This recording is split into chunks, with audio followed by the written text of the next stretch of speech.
Good. আমিও সামনে মাসে বলছি সবার। আচ্ছা, এটা অনেকে হিসাব করে, যে অভিভাবকরা হিসাব করে, যে অভিভাবক সচেতন সে এমনি টাকা পাঠাবে। যে অভিভাবক সচেতন সে যারা এটাকে আবার কিস্তির মতো দিনে ভাগ করে, হ্যাঁ, অনেক মহিলা আছে তাদের সাথে আমাদের সরাসরি ভাবে লাগতে দেওয়া যাবে না। হ্যাঁ, যারা দিছে আমাদের বোঝানোর চেষ্টা করতে হবে যে দেখেন এটা এক ধরনের টোকেন। আপনাদের কেউ যদি দোকানে গিয়ে একবেলা শুধু চা খায়, বা আমি যদি যাই আমাকে যদি শুধু চাও খাওয়ায়, তাও 50 টাকা 60 টাকা খরচ হবে, তাই না? তো এটা আসলে সেবিকাদেরকে সেইভাবে আপনারা বেতন দিচ্ছেন তা না, একটা অন্তর্ভুক্তিমূলক, মানে একটা নিজেদের যে আগ্রহ আছে সেটা প্রমাণের জন্য অল্প কিছু আপনারা দিতে পারবেন বলে এটা করা আছে। অনেক জায়গায় এরকম মনোভাবও আছে যে 30 টাকা পড়াতে পারবেন, হ্যাঁ এই কথাটা অনেক এজন্য পাঠায় না, এজন্য পাঠায় না। তো আপনারা যারা এরকম বলে তাদেরকে বলবেন আপনারা 100 টাকা করে দেন, আমার কোনো আপত্তি নাই। শোনেন, নেওয়া যাবে, কিন্তু খাতায় কত দেখাবেন? 30 আপনারা নিতে পারবেন। আপনার আপনার 100 টাকা দিলে কি বলে যে আমার বাচ্চাকে একটু আলাদা করে সময় দিতে পারবে, তোমার টাকা বেশি দিব, এই কথা বলেছে। সেটা আপনি আলাদা টিউশনি করাইলে করাইলেন, কিন্তু আপনার টিউশনি করাইতে আমার নিষেধ স্যার নাই। ওইভাবে টিউশনি করালে বাচ্চা তো আমার আমি 25 জন 30 জন দেখাতে পারবো না। ওই বাচ্চাদেরকে আপনি নিয়েন না। আমি দিই স্যার, আপনি বলেন যে বাবা তোমরা এখানেই থাকো, জি স্যার। 2 পাস করো, ওই সরি 5 পাস করো, তখন আমি না স্যার, আমি বলি যে আপনার বাচ্চাকে আপনি নিয়ে এসে বসে থেকে দেখেন যে আমি পড়া কমাই কি, পড়া কম হচ্ছে কি, আপনি সেইটা দেখেন যে 30 টাকাতে আপনার পড়া কম হচ্ছে কি, আপনি পড়াটা দেখেন আপনার আর বাচ্চা। ভালোবেসে কেউ যদি দেয় নিবেন, জি স্যার। আমার আপত্তি নাই। 30 টাকা বেশি কি 10 টাকা দেয় আমাকে এর মধ্যে শুনতে হবে তো স্যার। উত্তরটা হচ্ছে স্টুডেন্টের আমারে জিজ্ঞাসা করেন না যে বেতন কত নেয়, 30 টাকা না বলেন আপনি, আমি জানি 50 টাকা দেন ছাড়ি মেরে দিয়েছেন, কিন্তু তারা বলে না 30 টাকায় বেতন দিই। এই ক্ষেত্রে যদি ওনারা খুশি হয়, ঈদ পড়বে যদি আমার 5-10 টাকা বেশি দেয়, তাহলে কি আমরা নিব না? এডিদের ভিতর সেটা আলাদা হিসাব। আমার রুলস আমার কাছে আছে, ঠিক আছে? আশাই আশা অন্যান্য প্রতিষ্ঠানের চাইতে আলাদা, ঠিক আছে? কি যেটা আমার নির্দেশ সেটাই, আমি তো আর বলতে পারবো না যে সে অভিভাবকে যা 30 টাকা দেওয়া আমি 100 টাকা দিবেন না, হবে না। না অভিভাবককে তাহলে তো আমি ভুল এটা আপনি করছি, খুশি স্যার। মনে যেটা দিবে সেটা আমাকে জানানোর দরকার নাই, কাউকে জানানোর দরকার, সেটা আপনার ব্যাপার, সেটা আপনাদের মধ্যে থাকলো, গোপন কথা গোপন থাকলো। শোনেন, একটা ইস্যু নিয়ে এত কথা বলা যাবে না, শেষ কথা বলা যাবে না, এটা খুবই ছোট বিষয়। আচ্ছা, পড়ার মান বাড়ানো, চার্ট এবং আরো পড়া দেওয়া, এই ক্ষেত্রে আমার অনুরোধ হচ্ছে আপনাদের সবার মান একই রকম হবে না। হ্যাঁ, কিছু কিছু ক্ষেত্রে পড়ানোর মান বেশ ভালো, তারা খুব তাড়াতাড়ি ক্লাসের পড়া পড়ে ফেলতে পারে, তাদের অনুরোধ থাকবে আপনারা চার্টগুলো কমপ্লিট যদি করতে পারেন, করে ফেলার পরে নিজেরা নিজেদের মতো করে পড়াবেন। আমি যখন টুয়ে পড়ি, কোন ক্লাসে, আমার বক্তব্যের শিক্ষক আমার মধ্যে কি প্রতিভা দেখতে পেয়েছে, 6 বা 7 এর যে পড়া, সেই পড়ার কিছু কিছু মৌলিক বিষয় আমাকে পড়াতে দিয়েছিল, বলেছিল যে তোমার এটা ভবিষ্যতে কাজে লাগবে, এখন মুখস্থ করবে। আমি কিচ্ছু বুঝিনি কেন করেছি, কিন্তু বিশ্বাস করেন ওটা পরে কাজে লেগেছে, ওইটাই মনে আছে। পরবর্তী 6-7 এ যেগুলো পড়েছে ওগুলো মনে নেই। তার মানে বোঝা গেল যে আমি যে অ্যাডভান্স হবে সে অ্যাডভান্স লেভেলে খেলবে, কোনো সমস্যা নেই, আর যিনি পিছিয়ে আছেন তাকে আমার মানসম্পন্ন লেভেলে উঠে আনার চেষ্টা করতে হবে। আপনারা জানেন কিনা, আপনাদের মাসিক রিপোর্ট পাঠানোর সময় শিক্ষা সুপারভাইজার আমাকে দুই ধরনের গুণগত মানের রিপোর্ট দেয়, একটা হচ্ছে আপনাদের মান, একটা হচ্ছে কেন্দ্রের মান। এটা কি কেউ কখনো জানেন? জানেন না। আমার কাছে তথ্য পাঠানোর সময় উনি আপনাদের এই সকল কিছু তথ্যের পাশাপাশি আরো 2 ধরনের তথ্য দেন। সেটা হচ্ছে যে শিক্ষা কেন্দ্রের মান, আর একটা হচ্ছে কি শিক্ষা সেবিকার মান। শিক্ষা সেবিকার মান, হ্যাঁ, মেন কথা। আপনাদের 3টা মান আছে, এটা হচ্ছে খুব ভালো, ভালো, একটা মোটামুটি, একটা খুব ভালো। কথা বলেন তো, কি কথা হচ্ছে? আরেকটা হচ্ছে কি কথা হচ্ছে? আরেকটা হচ্ছে ভালো, ভালো একটা মোটামুটি, আরেকটা হচ্ছে আমি রিপোর্ট পাঠানো খুব ভালো মানে এ গ্রেড, ভালো মানে বি, মোটামুটি মানে সি। কি বিষয় বলতে জানি, আপনাদের কিন্তু গ্রেডিং হয়, আপনারা জানেন গ্রেডিং করছে, আমার সুপারভাইজার আপনাদের কাজের ভিত্তিতে করে। আরেকটা হচ্ছে শিক্ষা কেন্দ্রের মান, ভালো ভালো ক্লিয়ার। আমি কিন্তু এতদিন পর্যন্ত গুছায় নেওয়ার চেষ্টা করছি, এখনো ধরছি না, কিন্তু এরপরে ধরবো আস্তে আস্তে, গুছাই নি, নতুন মানুষ তো, আমার উদ্দেশ্যটা বুঝছে। আচ্ছা, তাহলে আপনি একটু এটা কিভাবে মান করেন বলেন।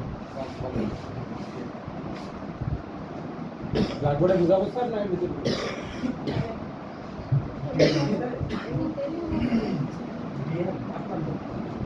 এটা কি 15 জনের আলাদা আলাদা মান দেখেন এটাতে? আপনার পড়ার মান কেমন? 15টা কেন্দ্র, কেন্দ্রের মান 15টা কেমন? ছাত্রছাত্রী কেমন আসছে? এই দিক দিয়ে মান আছে। আচ্ছা, এগুলো বলে দেওয়া ঠিক না, গোপন তথ্য ফাঁস করে ফেললাম, সরি। তার মানে কি মনে করছেন শিক্ষা সুপারভাইজাররা বাদ, আমরা বাদ? না, স্যার। আমাদেরও হয়, ঠিক আছে। দীর্ঘদিন যাবত যদি আপনি মোটামুটি লেভেলে থাকেন, তার মানে কি যেই গাছ প্রত্যেক বছরই আম দিচ্ছেন ওই গাছকে কি রাখা হবে? এক বছর দিল না, পরের বছর দিয়ে চেষ্টা করলাম সার বীজ দিয়ে, তারপরেও দিল না, তাহলে কি করবেন? আরেকটা আম গাছ আরেকটা লাগাবো। নতুন গাছ লাগাতে হবে। আমার কেন্দ্র ঠিক তেমনি দেশে আম গাছ লাগানোর জায়গা আছে, কেন্দ্র দেওয়ারও জায়গা আছে। ওদের ভয় পাওয়ার দরকার নাই, খুব বেশি আশাবাদী হওয়ারও দরকার নেই। চেষ্টা করবেন দায়িত্বটা পালন করার। হ্যাঁ, জি স্যার। দয়া করে আমরা চার্ট পড়ানো, বইয়ে পড়ানো, এই ক্ষেত্রে নিজেরা কৌশলী হবে। প্রশিক্ষণে একরকম বলবে, আমি একরকম বলবো, আপনি অনেক কিছু জানেন, তারপরেও আপনার একটা ধরন আলাদা থাকবে, মানে আপনার নিজস্ব স্টাইল থাকবে, পড়াটা করিয়ে নেওয়া, এটা আমি পারবো না। আমার পড়া করে নেওয়ার কৌশল আমার মতো, উনি পারবে না, উনি পারবে না। আমি আজকে ট্রেনিং দিচ্ছি আমার কৌশলে, একই যে ফোন দিয়েছে মুস্তানিয়া জাহান মাস্টার, নাটোর সদরের, সরি সিরাজগঞ্জের এডুকেশন অফিসার, উনি ওনার মতো লিখছে, একটা জিনিস বেড়ে গেছে। দেখো, তার মানে কি প্রত্যেকের কৌশল আলাদা আলাদা হবে, তাই না? ম্যান টু ম্যান আলাদা হবে। শোনেন না, ছেলে কার মায়ের থেকে মাসির দরদ বেশি কেন? ওর একটু দরদ বেশি। আল্লাহ করছে স্যার, এ যাতে এদিকে স্যার শোনেন কান্না করছে। প্লিজ। মাসিক দরদ বেশি। এরপর ফ্যান না থাকায় গরম বেশি। আমাদের এখানে আসলে আমি ফ্যান তো না, বলেছিলাম যে অন্তত পক্ষে উপকরণের জন্য যদি ঋণও দেওয়া হয় সহজ শর্তে, তাও ভালো হয়, কারণ আশা তো ঋণ দান সংস্থা, এগুলো হয়তো একটু গুরুত্ব দিবে, তাও যদি আমাদেরকে দেয়। তো স্যার, আমার এগুলো ঋণই দিবে না শুনছি। ব্রেকে যারা পড়েছিল দিবে না, ঝামেলা হচ্ছে। না না, ঋণ দেওয়া যাবে না আজকে। আপনাদের কোনো ধরনের ঋণ দেওয়া যাবে না, কারণ হচ্ছে অনেক ক্ষেত্রে আমার একটা এরকম অসুবিধা হয়েছে, একটা শিক্ষা সেবিকা চলে গেছে, ঋণ মানে বেড়াইতে যাওয়ার নাম করে অলরেডি চলে গেছে, কেন্দ্রও বন্ধ, ঋণও বন্ধ, ছাড়াই ঋণ বন্ধ হয়েছে। এই মাসেই সমস্যাটা। জি জি জি, চলে যান। আপনি আপনার পাশে কে থাকে ওনার কাছ থেকে নোটগুলো নেবেন, আপনার মাঝে মাঝে একটু নোট করছেন লেখাটা, কার কাছ থেকে নেবেন? কোন আপা? ওনার কাছে, ওনার পাশে বাড়ি কার? এই যে শারমিন। কার? এই ম্যাডাম। ওনাকে চেনেন? ওনার নাম কি? জোরে বলেন। ওনার নাম কি? ঠিক আছে, যান। ফোন নাম্বার আছে তো? ফোন নাম্বার আছে তো? পাশাপাশি বাড়ি এলাকা আছে, ফোন নাম্বার নেন। স্বামীর ফোন নাম্বার নেন না। স্বামীর লিখে যাবে। কালকে কেন? কালকে স্বামীর আমার একটা কার্ড দিবে। কালকে কেন? স্যার, এই যে আমার ম্যানেজার বিদায় হয়ে যাবে, কালকে স্যার আপনার এই কার্ড বদলি হয় চলে যাবে, স্যার চাকরি বাদ স্যার। কার্ড শেষ করে দিয়েছেন, এত কার্ড কি করলেন? দেন একটা। আমার থেকে 15, 16, 17 টাকা দিতে আছে, তাই না? অর্ডার দিয়ে দেন। আছে, সমস্যা নাই। আচ্ছা, শেষ করি। আমাদের এখানে আসা থেকে সোজা কথায় ফ্যানের জন্য কোনো ধরনের ভাতা নাই, এখন পর্যন্ত পাস হয়নি। যেহেতু পাস হয়নি সেহেতু আপনারা পাবেন না।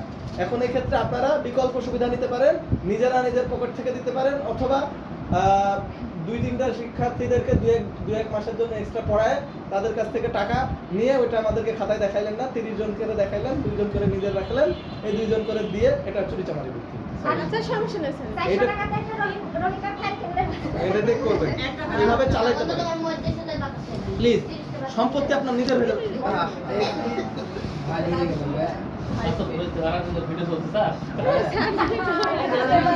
যান যান যান যান যান, সমস্যা নেই, আপনি যান। হ্যাঁ, তাহলে আমরা কি এতক্ষণ যে কথাগুলো বলছিলাম, যে সুযোগ সুবিধা আসা যতটুকু দিচ্ছে এর বাইরে আমরা চাইলেই দিবে না, আমাদের নিজেদের মাধ্যমে সমাধান করার চেষ্টা করতে হবে। হ্যাঁ, ফ্যান, ওয়াশরুম, টয়লেটের ব্যবস্থা নাই, পানির ঘোড়ার ব্যবস্থা নাই, তবে আমাদের অনেক কেন্দ্রে মাটির ঘোড়া ব্যবস্থা পার্মানেন্ট করে ফেলেছে। আপনারা চেষ্টা করুন, একটা মাটির ঘোড়া যদি পানি রাখেন, সমস্যা কি নেই? কি তোরে বাবা, জি স্যার, এইটাতে সবসময় আসার কাছ থেকেই পাবেন। পাচ্ছেন না তাই বলে আপনি খাওয়াবেন না, পাচ্ছেন না তাই বলে ওয়াশরুমে যাইতে দেখেন কত ভালো। আমরা গুরু দক্ষিণ, আমি বারবার উৎসাহ দেই অভিভাবক সভা হলে, যে দেখেন আমাদের 30 বা 50 টাকা বলেছে, তার মানে কি 30 বা 50 টাকাই তো দিবেন, সমস্যা নাই। শিক্ষার্থীর মা নিজে আমার কি দেখা যাচ্ছে? জি স্যার, এবার ভালো। মানে মাথা দেখা যাচ্ছে কি না? হ্যাঁ হ্যাঁ, ভালো লাগছে, এবারে ঠিক আছে। ঠিক আছে, সমস্যা নেই। এখন ঘটনা হচ্ছে যে আমরা মূলত যে অভিভাবকদেরকে বলি আপনারা একটু গুরুদেরকে সম্মান, একটা আমার সেবিকা না, মানে এক ধরনের তো গুরু, এদেরকে একটু সম্মান করবেন। আমরা আগে গুরু দক্ষিণা হিসেবে কত কি দিতে দেখেছি, আর আপনারা এখানে আছেন, 2টা হাঁসের ডিমের টাকাও তো দেন না, 2টা হাঁসের ডিমে তো 40 টাকা দাম, অথচ হাঁস এদিকে ওদিকে ডিম পাড়ে চলে যায়। আমার নানির বাড়িতে সেদিন গেলাম, দেখছি পাতা ঝাড় দিয়ে করে দেবে একটা ডিম, তাই না? পেয়েছেন, আলহামদুলিল্লাহ, ভালো। তো আপনারা অভিভাবকদেরকে একটু উৎসাহ দেবেন প্লিজ, ওনাদেরকে বোঝানোর চেষ্টা করবেন। এই যে কৃপণ কথাটা বললেন না, কৃপণ কিন্তু আমরা অনেকে, বিশেষ করে রাজশাহীর মানুষ, ঢাকার মানুষ আরো বেশি কৃপণ। মানে আমাদের ভেতরে একটু কৃপণতা আছে, কারণ আমাদের ভেতরে প্রাচুর্য নাই। কৃপণতা কখন আসে? যখন প্রাচুর্যতা না থাকে, যখন আমাদের ভেতরে মনে হয় যে ওই জিনিসটা পাবো না, যখন আমাদের প্রচুর পরিমাণে খাবার থাকে আমরা কিন্তু পেট ভরে খাওয়ার পরে আর খাই না, যখন আমাদের খাবার সংকট থাকে, আমরা সঠিকভাবে খাবার পাই না, আমরা চুরি করে হলেও ওই খাবারটা খাওয়ার চেষ্টা করি, খাবারটা খাওয়ার চেষ্টা করি। দেখবেন যারা মানে খুব বেশি প্রাচুর্যের মধ্যে থাকে, মানে মাছ মাংস প্রত্যেক দিনই খাচ্ছে, তাদের এত বেশি লোভ থাকে না। আর যারা নিয়মিত পায় না, তারা একদিন পাইলেই খুব যেন আগ্রহ, মানে এমন ভাবে দেখতে খারাপ লাগে, কিন্তু আসলে ও পাচ্ছে না, প্রাচুর্য নাই তাই। তো এটা আসলে আমাদের নিজেদের বৈশিষ্ট্য বলা ভুল হবে, এটা ওনাদের বলা ভুল হবে। এটা মনে করবেন যে আমাদের এটা মেনে নিয়ে কাজ করতে। আমিও এক ধরনের কৃপণ, আসলে সত্যি কথা, আমিও কম কৃপণ। যে ব্যাপারটা হচ্ছে কি কৃপণ, আজকে উদাহরণ দেই। কাটাখালী থেকে আজকে আসছি সুপারভাইজার মোটরসাইকেলে, আমার ভাড়াটা আমি পাঠিয়ে দিলাম, তাহলে এটা কিন্তু আমি নিব। যাই হোক, সরি, একটু হাস্য তামাশা করছি, কিছু মনে করে না। এতগুলো কথা বলার মূল উদ্দেশ্য হচ্ছে আমরা আশা থেকে যে সুযোগ সুবিধাটুকু পাচ্ছি, এর বাইরে অনেক সুযোগ সুবিধা প্রয়োজন যেগুলো পাচ্ছি না, সেগুলো নিজেরা যতটুকু সম্ভব সমাধান করার বা নিজেরা যতটুকু সম্ভব সরবরাহ করার চেষ্টা করব, আর যতটুকু সম্ভব অভিভাবকদেরকে বোঝানোর চেষ্টা করব। শেষ, এইবার আমরা 3য় স্তরে চলে যাই। হ্যাঁ, সময় বেশি নাই। 3য় স্তরটা হচ্ছে আমাদের কৌশল পদ্ধতি, কি কি হওয়া উচিত, হ্যাঁ না? আচ্ছা, আমাদের এককালে যারা 15 সালের আগে ছিলেন, 15 সালে এরকম একটা বই দেওয়া হয়েছে। জি স্যার, 16 সালে এটা চালু হয়েছে। এই বইটা পাইছেন কেউ? জি স্যার, আছে কিন্তু পাশে রেখে। হ্যাঁ, দেখে আসছেন। গুড, এই বইটা অনেক সুন্দর। ওটা আমি, হ্যাঁ, এই বইটাতে আমি একটু আপনাদেরকে হালকা দেখাচ্ছি। এটা আপনাদেরকে কর্মদায়িত্ব খুব সুন্দরভাবে বলা আছে, প্লাস তথ্য অংশটা খুব ভালো লেগেছে আমার। মানে প্রশিক্ষণের প্রয়োজনীয়তা বিষয়গুলো খুব সুন্দরভাবে লেখা আছে। পড়তে পারছেন, দেখতে পাচ্ছেন? জি স্যার, প্রশিক্ষণ কর্মশালার প্রয়োজনীয়তা, স্বল্প সময়ে প্রয়োজনীয় দক্ষতা অর্জন, প্রয়োজনীয় অজ্ঞাত বিষয় সম্পর্কে জানা জ্ঞান লাভ, নিজের সমস্যা ও দুর্বলতা সমূহ চিহ্নিত করা এবং সকলের সাথে আলোচনার মাধ্যমে সমাধানের উপায় আচ্ছা, বের করা। এগুলো খুব সুন্দরভাবে এখানে আছে। এই পুস্তিকাটা যার কাছে আছে তার কাছ থেকে নিতে পারেন, প্লাস এটা আমার কাছে সফট কপি আছে 8-9 MB, আমি এটা গ্রুপে দিয়েছি। বাই চান্স কেউ যদি চান আমি দিতে পারবো, আমাকে হোয়াটসঅ্যাপে নক দিতে পারেন। আপনাদের কার্ডে যে জিবি নাম্বারটা দেওয়া আছে আমার 017, এটাতে আমার হোয়াটসঅ্যাপ আছে, নক দিলে আমি আপনাদেরকে এটার সফট কপি দিয়ে দিতে পারবো। আচ্ছা, এই বইয়ে এটা খুব সুন্দরভাবে প্রশিক্ষণ বিষয় বলা আছে, প্রশিক্ষণ জানলেন। তারপরে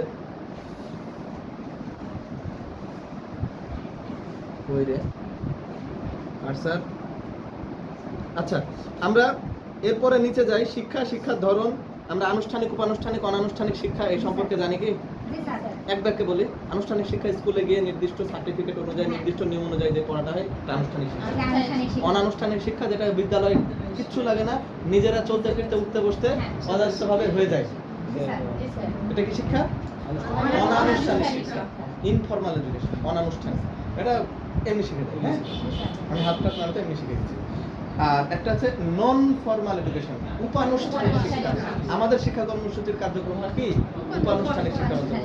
এটা তুলনামূলক অনানুষ্ঠানিকও না, তুলনামূলক আনুষ্ঠানিকও না, মাঝামাঝি। আনুষ্ঠানিকের ধরন আছে, মানে ফ্লেক্সিবল, নমনীয়, যে কোনো বয়সে হতে পারে বা যে কোনো বিষয় ভিত্তিক হতে পারে, মানে কিন্তু এটা সার্টিফিকেট, পরীক্ষা সবকিছুই যে একদম আনুষ্ঠানিকের মতো ওটা না। আমাদের যেমন আমাদের সার্টিফিকেট দিয়ে পরীক্ষা দিয়ে পাস করতে হবে এমনটা না, স্কুলের পাশের ভিত্তিতে আমাদেরকে দ্বিতীয় শ্রেণীতে উঠে নিচ্ছে, তাই না? আমরা আলাদা করে পরীক্ষা অনেক সময় নেই না, আমাদের কেন্দ্রের জন্য নেই, অনেক সময় নেই না, কিন্তু নিজেরা নিজেদের কেন্দ্রের মান যাচার জন্য পরীক্ষা নেই, মত হইলে নেই। আপনারা ওনার চেষ্টা করবেন বাচ্চাদের বছরে 2টা বা 3টা পরীক্ষা কেন্দ্রে যেতে হয়, হ্যাঁ? জি স্যার। আপনি একটু মত করবেন, হচ্ছে শিক্ষক সুপারভাইজারের সাথে কথা বলবেন। অবশ্যই। আপনারা নিজেদের ইয়েতে কেন্দ্রে পরীক্ষা নেওয়ার চেষ্টা করবেন। আচ্ছা, পরীক্ষালী এবং প্রত্যেক মাসে না তেরো নিলেও দিন। 6 মাস, প্রতি মাসে নিলে তো একটা ছোটখাটো নিলেন, 6 মাস পর একটা মানসম্পন্ন নিলেন, হ্যাঁ? পরীক্ষার সময় আমাকে ডাকবেন অবশ্যই। ওকে, ডান। গেল। এখানে সবকিছু দেওয়া আছে। আনুষ্ঠানিক উপানুষ্ঠানিক অনানুষ্ঠানিক শিক্ষা সম্পর্কে অল্প করে জানলেন। আচ্ছা, এরপরে উপানুষ্ঠানিক শিক্ষা আমাদের এই কাজ। প্রাথমিক শিক্ষার লক্ষ্য উদ্দেশ্য আছে, শিক্ষাক্রম কিভাবে কি করে। এই শিক্ষাক্রমের বিভিন্ন উপাদান, একটা হচ্ছে লক্ষ্য উদ্দেশ্য। জাতীয় শিক্ষানীতি থেকে আমরা লক্ষ্য উদ্দেশ্য পাবো। যোগ্যতা ও শিক্ষণফল, শিক্ষার্থীরা এই পাঠ শেষে কি কি যোগ্যতা অর্জন করবে, কি কি শিক্ষণফল অর্জন করবে। ধরেন এই পাঠ শেষে শিক্ষার্থীরা বলতে পারবে, লিখতে পারবে, অনুধাবন করতে পারবে, জানাতে পারবে, ব্যাখ্যা করতে পারবে। অ্যাকশন ভার্ব, মানে যে জিনিসটা করতে পারলে আমরা আবার দেখতে পাবো, বুঝতে পারবো। শিক্ষার্থীরা জেনে জেনে একাকার করবে না, জানতে পারবে। কিন্তু জানলো যে জানাটা আমি যাচাই করবো কিভাবে, প্রশ্ন করে ধরতে পারবো। শিক্ষার্থীরা ধরেন মানে অ্যাকশন ভার্ব দিব, এমন একটা কথা বলবো যে কথাটা আমি আসলে বুঝতে পারি। যেমন শিক্ষার্থীরা বলতে পারবে, এই কথাটা মানে কি, সে বললে আমি বুঝতে পারবো না। শিক্ষার্থীরা লিখতে পারবে, তার মানে কি, সে লিখলে আমি ধরতে পারবো না। শিক্ষার্থীরা ব্যাখ্যা করতে পারবে, মানে যেহেতু ব্যাখ্যা করে আমি ধরতে পারবো না। এরকম কোনো শব্দ অ্যাকশন ভার্ব দিয়ে হচ্ছে আপনার শিক্ষণফল লেখা থাকে। এখনকার বইয়ে দেখবেন প্রথমেই লেখা থাকে এই পাঠ শেষে শিক্ষার্থীরা এই শিখবে। তারপরেও যদি আপনারা মনে করেন যে কি কি শিক্ষণফল বা কি কি দক্ষতা অর্জন করবে এটা আমি জানতে চাই, আমার নিজের আগ্রহ থেকে, বই থেকে আমি পাচ্ছি না, তাহলে nctv.gov.bd নামে একটা ওয়েবসাইট আছে, বুঝতে পেরেছেন?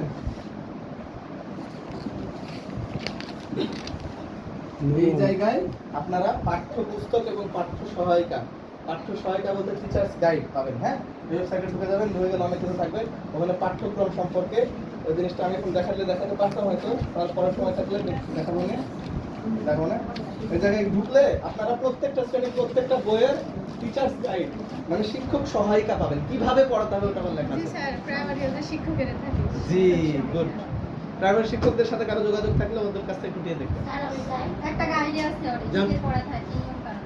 আচ্ছা ঠিক আছে দিলে এসে কাজ ঠান্ডা মাথায় আছে, এতক্ষণ চেঁচামেচি করলো। আর 10টা মিনিট দাঁড়ান, 10টা মিনিটের মধ্যে আপনি 10টা মিনিট পর আপনি চলে গেলেন। আমি জাস্ট এই তথ্যগুলো বলে ফেলি। আচ্ছা, যোগ্যতা, পাঠ্যসূচি, বিষয়, এগুলো তো আপনারা জানবেন। তারপরে হচ্ছে শিখন উপকরণ, অর্থাৎ পাঠ্যপুস্তক, সহায়ক উপকরণ, চার্ট ইত্যাদি ইত্যাদি, এগুলো লাগবে। আপনারা লোকালি কিছু বানানোর চেষ্টা করবেন, হ্যাঁ? বাঁশ দিয়ে, কাগজ দিয়ে আপনারা সপ্তাহের একদিন মানে সহশিক্ষাকর্মী কার্যক্রম বৃহস্পতিবারের দিন করবেন। জি, জি, স্যার। বৃহস্পতিবারে বলেছে। এই বৃহস্পতিবারের দিন ধরেন করার দিন শুধুমাত্র ওদের আনন্দ না, একসাথে দুইটা কাজ করবেন। আনন্দ হইলো এই জিনিসটা করে ব্যবহারও করা গেল। সবাই বলে এই তোরা ত্রিভুজ বানাও মোটা কাগজ দিয়ে, এই তোমরা কেউ বৃত্ত বানাও, চতুর্ভুজ বানাও, নৌকা বানাও, ঘুড়ি বানাও। এগুলো তো বানাইলে আনন্দ পাবে। পাশাপাশি কিছু বানাইলো যেগুলো দিয়ে আপনার, যেমন খাম বানাইলো, চিঠি খাম বানানো দেয় কাগজ দিয়ে। তারপর এটা দেখেন, এটা তো একটা খাম, এটা কি আকৃতিতে আছে, চতুর্ভুজ আকৃতি। ঠিক। এটা কিন্তু ব্যবহার করা যাচ্ছে। আমরা কিছু কাজ আনন্দের সাথে সাথে ওদেরকে দিয়ে তৈরি করিয়ে ফেলছি, যেটা আমাদের পরবর্তীতে শিক্ষা উপকরণ হিসেবে কাজে লাগছে। আপনার কৌশলী হবে না। আমার শিক্ষক মারার জন্য বাঁশ আমাকে দিয়ে কাটায় না, ঠিক। আর আমার বন্ধুরা আমার উপরে খুব রাগ। যাই হোক, যেখানে আছিলাম, শিখন উপকরণ গেল, শিখন শেখানো প্রক্রিয়া, হ্যাঁ? শিখন শেখানো প্রক্রিয়াটা একটু পরে যাচ্ছে। মূল্যায়ন মানে শিক্ষার্থীদেরকে যাচাই করতে হবে, হ্যাঁ?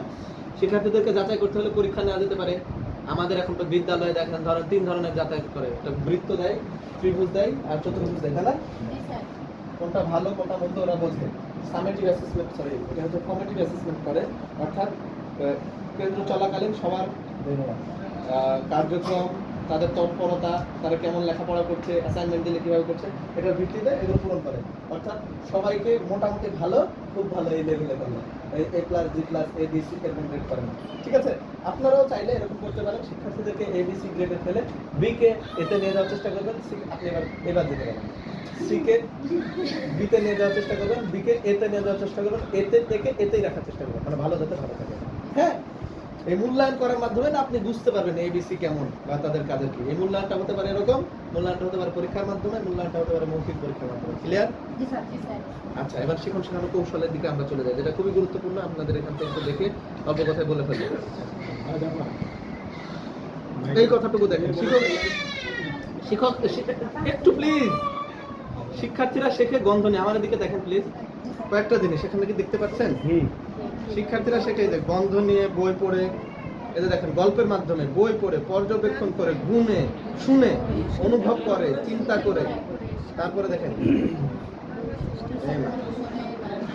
হ্যাঁ স্বাদ নিয়ে, অভিনয়ের মাধ্যমে, অনুকরণ করে, বারবার চেষ্টা করে, নাচের মাধ্যমে, ছড়ার মাধ্যমে, অনুসন্ধান করে, নাড়াচাড়া করে, গান করে, প্রশ্ন করে, নির্দেশনা থেকে উপলব্ধি করে। ঠিক আছে? তারপরে এই পাশে ছিল কি? বলেছেন স্যার, সবই বলা হয়েছে। দেখে, গন্ধ নিয়ে, গল্প নিয়ে কল্পনা করে, তুলনা করে, অংশগ্রহণ করে, দলে কাজ করে। এই কাজগুলো, এই অংশটুকু আপনি লিখে নিতে পারেন বা ছবি তুলে নিতে পারেন। দেখবেন শিক্ষার্থীরা যখন এই কাজগুলো করে তখন তারা শিখে। ঢোকার জন্য আমাদের তো কিছু জায়গা লাগবে। পঞ্চ ইন্দ্রিয়তে যদি স্পর্শ না হয় বা পঞ্চ ইন্দ্রিয়ের মাধ্যম ছাড়া তো আমরা কোনো কিছু অনুধাবন করতে পারি। সব কিছু দেখা যায় যে পঞ্চ ইন্দ্রিয় দিয়ে না, স্পর্শ করে অথবা গন্ধ নিয়ে অথবা দেখে অথবা শ্রবণ করে, তাই কি না? জি স্যার। বা লেখা দেখে আমাদের পঞ্চ ইন্দ্রিয়ের মাধ্যমে আমরা মূলত বিভিন্ন বিষয় গ্রহণ করি। সবচাইতে বেশি স্থায়ী হয় দেখে, লেখে, বলে, কাজ করে। আবার বলি, সবচাইতে বেশি স্থায়ী হয় ওই শিক্ষাটা যেটা দেখা হয়, লেখা হয়, বলা হয় এবং নিজে করা হয়। আপনি সবচাইতে ভালো তখনই শিখবেন যখন শেখাবেন। মানে শিক্ষার্থী অবস্থায় ততটা শিখতে পারেন না যতটা আপনি শিক্ষক অবস্থায় শেখেন। তার মানে শিখতে হলে শিক্ষক হতে হয়। বুঝছেন আপা? আপনি কি বুঝছেন? কি বুঝলেন? বসেই বলেন। আচ্ছা বলেন, দ্রুত বলেন। দেখে, লিখে এবং নিজে পড়ে শিখতে হবে।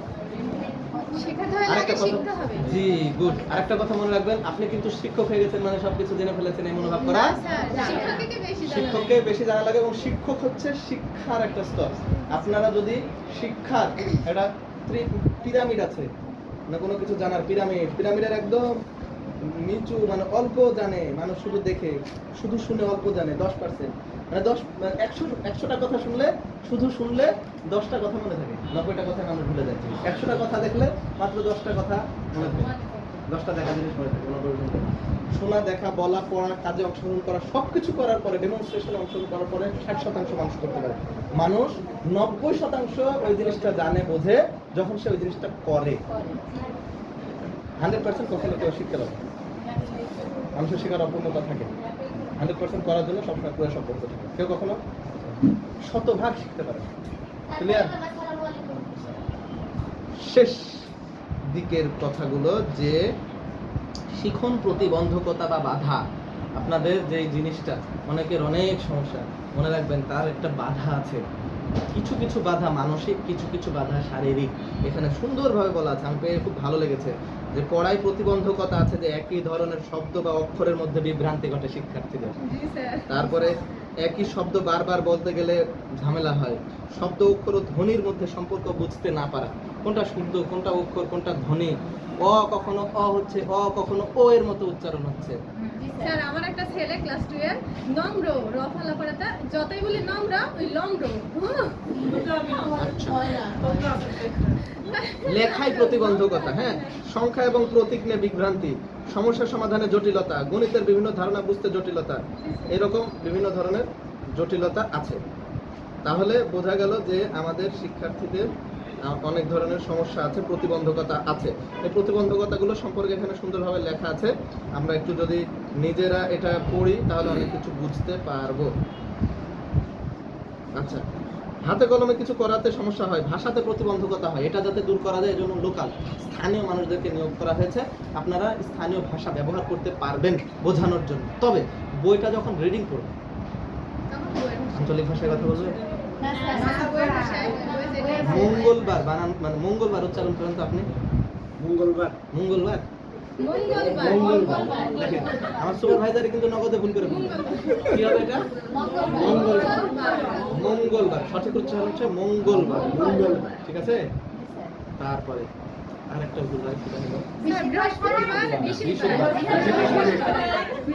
এটা হবে কি? আপনি বলেন আপা, এই যে এখন গেছিলেন, কোথায় গেছিলেন? ওয়াশরুম।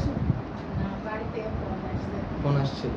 ফোন বানান করো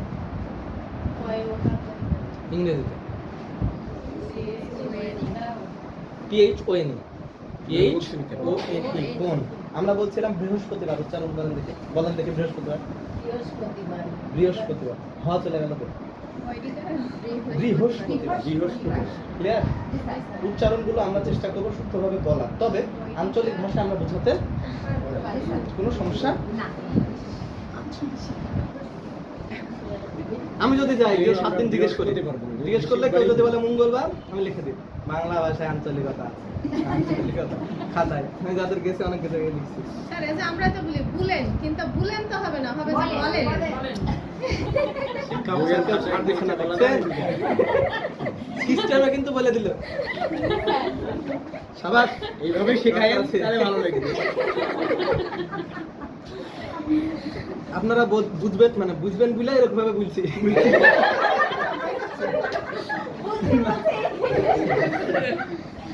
আর থাকবেই না আরেকটা বলেন এরকম ওই দিকের ভাষা মানে আপনারা বুঝবেন বলে আমি আসলে ওভাবে বলছি তবে কখনো কখনো আঞ্চলিক ভাষা এবং কখনো কখনো সুন্দরভাবে স্যার আঞ্চলিক ভাষা বলা হয়ে যায় অনেক সময় আর এজন্য রাজশাহীতে দেওয়া হয়েছে আমাকে আর রাজশাহীর আঞ্চলিকতা যতই আমি মিশানোর চেষ্টা করি আমার বন্ধুরা আমাকে হলে বলতো খুব শুদ্ধ ভাষায় কথা বলার চেষ্টা করো মানে আমার খুব লজ্জা লাগতো কেউ হাসাহাসি করতো কিন্তু কেন জানি একবার সালাম দিলে আমার সুপারভাইজাররাই হোক বা মানুষরা হোক বুঝে যায় আমার একটা ছোট্ট অভিজ্ঞতা বলি রবীন্দ্রনাথ ঠাকুরের রবীন্দ্র কুঠি বাড়িতে গেছি ওখানে তো আমাদের কালার প্রায় ভারতীয়দের মতোই আমি বেশি কথা বলিনি আমি হয়তো একটা শব্দ না কি যেন বলেছি ওরা ওখানকার যে কেয়ারটেকার ধরে ফেলেছে যে কোথা থেকে এসেছেন মানুষের কোথায় বাড়ি এটা একটা আমার জন্য ব্যর্থতা মানে আমি মনে করি নিজেকে শুদ্ধ ভাষায় কথা বলি কিন্তু আসলে আমি বলতে পারি না টান আছে এটা গন্ধ তো থাকবে শরীরে তবে তারপরেও এটা মিটিগেট করা যতটুকু প্রশমন করা যায় এটা দূর করতে হবে হ্যাঁ ভালো জায়গায় গেলে যত সুন্দরভাবে কথা বলতে পারে এটা দূর হবে তখনই যখন আপনি শুদ্ধ ভাষায় কথা বলার চর্চা করবেন আপনি যদি চর্চা না করেন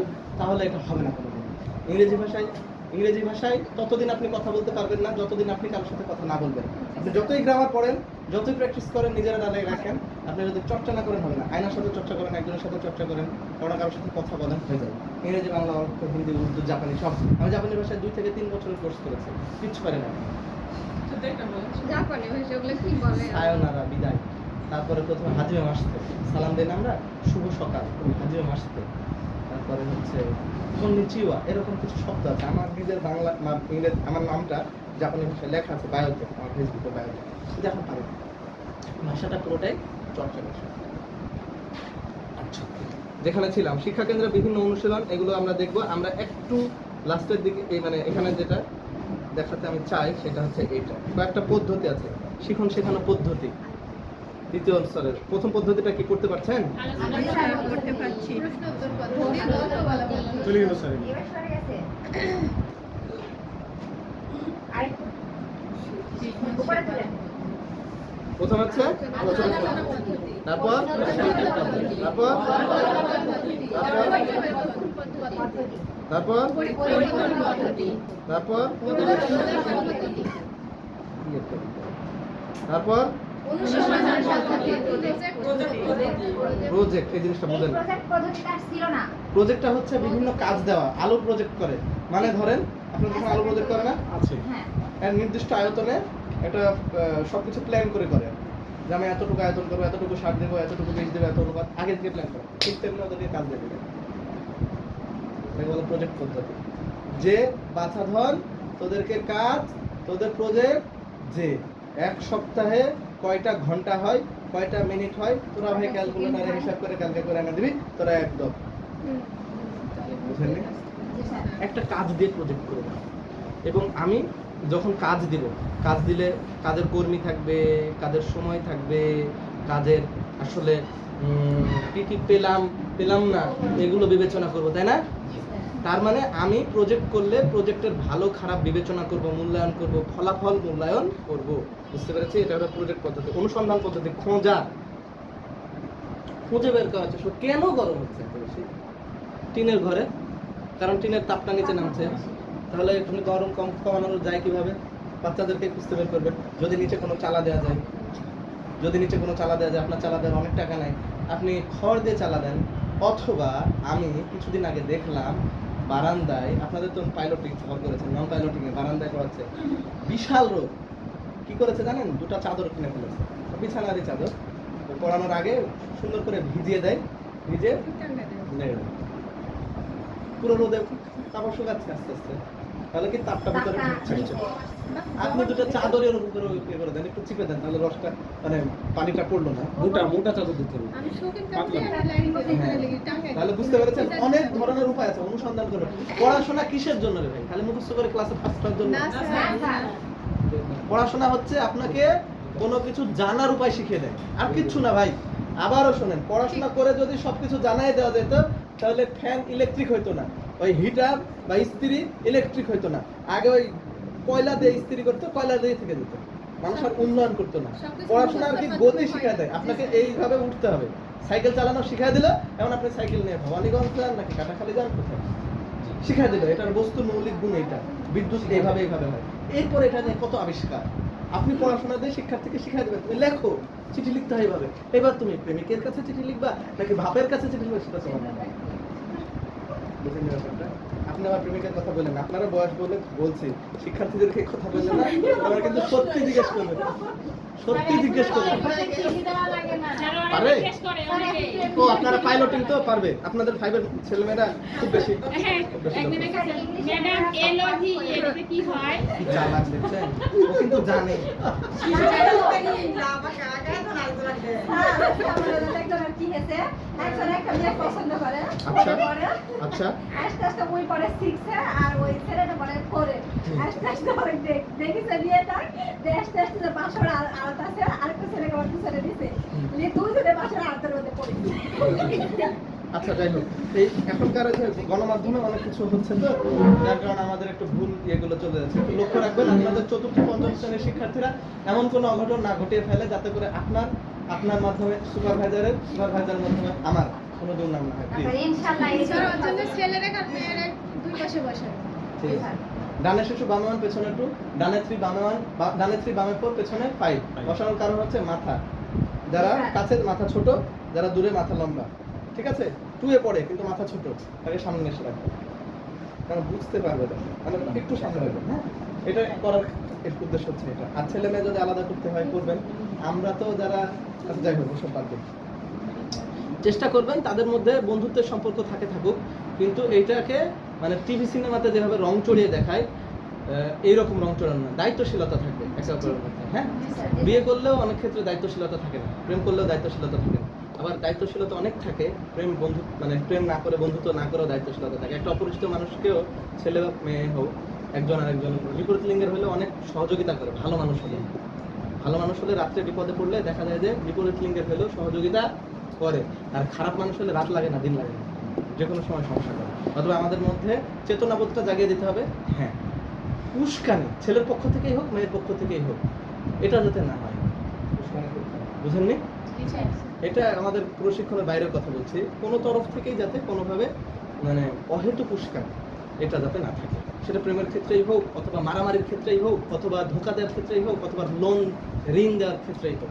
এগুলো সাধারণত সম্পর্ককে নষ্ট করে। আমরা যেদিকে ছিলাম, শেখার জন্য কিছু পদ্ধতি আছে, তার মধ্যে একটা ছিল অনুসন্ধান পদ্ধতি, যেখান থেকে অনেক দূর চলে গেছে আমরা। প্রজেক্ট পদ্ধতি বলেছি, অভিনয় পদ্ধতি জানেন? কেউ কোনোদিন অভিনয় করেছেন আপনাদের মধ্যে? স্যার এখানে ট্রেনিং অবস্থাতে করেছিল। ও বাহ, তাহলে তো আপনার ভালো পারেন। তারপরে হচ্ছে বিতর্ক পদ্ধতি, সমস্যা সমাধান পদ্ধতি, ব্রেন স্টর্মিং, লাস্টেরটা।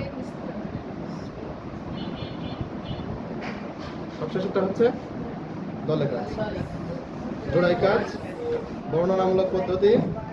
আর নাই বেঁচেছি, আরো পদ্ধতি আছে, প্রশ্নোত্তর পদ্ধতি, গল্প বলা পদ্ধতি। প্রত্যেকটা পদ্ধতির ব্যাখ্যা আছে এখানে। হ্যাঁ, আমাদের শিক্ষণ পদ্ধতিটা হচ্ছে মাল্টিগ্রেড শিক্ষণ শেখানো পদ্ধতি বলতে একই সাথে একটা শ্রেণীর শিক্ষার্থীরা বসে, আর শিক্ষা সেবিকার পূর্ব প্রস্তুতি না থাকলে হয় না, শিক্ষা কেন্দ্র ব্যবস্থাপনা সঠিকভাবে না করলে হবে না। আমাদের মূলত মাল্টিগ্রেডেড শিক্ষা পদ্ধতি। এখানে আমরা দলে কাজ দিতে পারি, জোড়ায় কাজ দিতে পারি।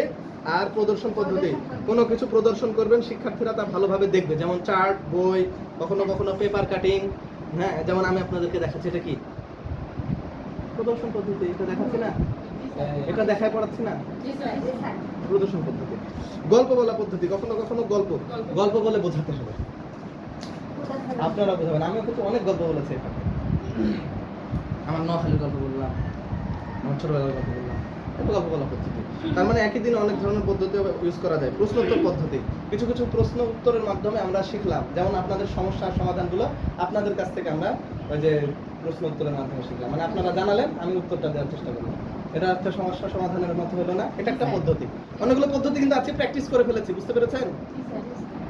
এটা পরে গিয়ে ভাববেন। এরপরে হচ্ছে আমরা এই যে আজকে দলে কাজ ব্রেন স্টর্মিং নামে একটা শব্দ আছে। কোনো একটা বিষয়, অমীমাংসিত বিষয়, সমাধান করা হয়ে যায়নি, অমীমাংসিত বিষয়, যে আমি একটু মানে রসিকতা করেই বলবো, ধরেন আমার কাছে প্রস্তাব আসছে দুইটা মেয়ের, তাকে বিয়ে করবো, একে না একে।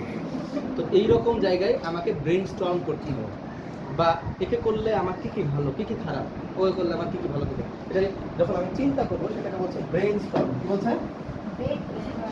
মস্তিষ্কে ঝড়। হ্যাঁ, ব্রেন স্টর্মিং মানে হচ্ছে brainstorming। বাগানে উঠতে স্যার ভালো। ধরেন আমি আমের বাগান দিবেন, আপনি বললেন, হ্যাঁ তো আম বাগানের কথা বললেন না? তো আম বাগান দিতে হলে ভালো কি করবো চিন্তা করবো। আমার ভালো হচ্ছে আম পাবো, দুইটা আম খেতে হবে, আমার বাগান নাই কিন্তু আম বাগান যদি আম পাবো, কিছু আর্থিক লাভ হতে পারে। আর্থিক লাভ কি হতে পারে? আমি কিন্তু ব্রেন স্টর্মিং এর জন্য মাইন্ড ম্যাপ করছি, এটাকে বলে মাইন্ড ম্যাপ। কি বলে? মাইন্ড ম্যাপ শিখেছে এটা? Mind map. আর্থিকভাবে লাভবান হবো। আর্থিকভাবে লাভবান হতে হলে কি করতে হবে আমাকে? যে কেনা দাম কম হতে হবে, কেনা দাম কম, বিক্রি দাম বেশি করতে হবে।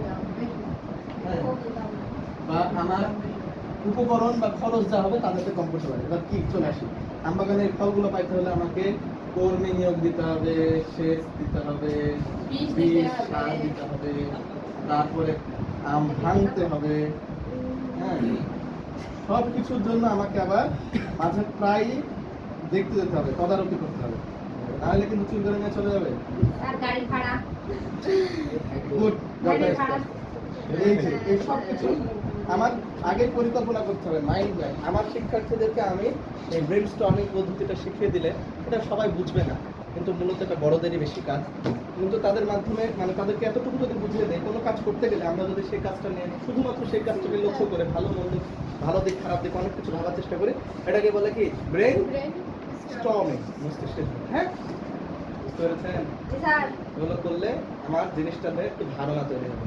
100% হবে না, মাঠে না নামলে বোঝা যায় না, কিন্তু তার আগে আমি একটু ক্লিয়ার করতে পারি। বুঝতে পেরেছেন? আমার খুব হাসি পাচ্ছে, তবে আপনি খুব চঞ্চল মানুষ, আপনার মতো অনেক শিক্ষার্থী আছে। স্যার ফার্স্ট টাইম বুঝতে আমার মাথাতে ঝড় দুইটা অপশন। স্যার এখন বলছে আমের বাগান না দিয়ে স্যারের বিয়ের সঙ্গে কোনটা বলছে লাগা দুইজন। না, ওটা বলবেন না। এই জন্য আমি হাসি। আসেন, সমস্যা নেই। আচ্ছা, এই কথাগুলো আমরা বলার কারণ ছিল আপনাদের টিচিং টেকনিক্স এইগুলো বলার, মানে কিভাবে পড়াবেন, আর কিছু মেথডও বললাম। আপনাদের লক্ষ্য রাখতে হবে আপনাদের প্রাথমিক বাচ্চাদের মন মানসিকতার প্রতি। শেষের দিকে চলে আসছি। আমাদের একটু বিরতি দিবেন না এদেরকে নাকি একটা না। আচ্ছা, একটু দাঁড়ান না সবাই। স্যার দাঁড়াবো? এই সবাই উঠে দাঁড়ান। এই দেয়ালে মানে ছাদে কি রং করা আছে দেখুন তো? সাদা। সাদা না, এটা কি ঘিয়া না অফ হোয়াইট? হোয়াইট এটা সাদা, দেওয়ালে সাদা আছে। ইয়াতে একই রং না?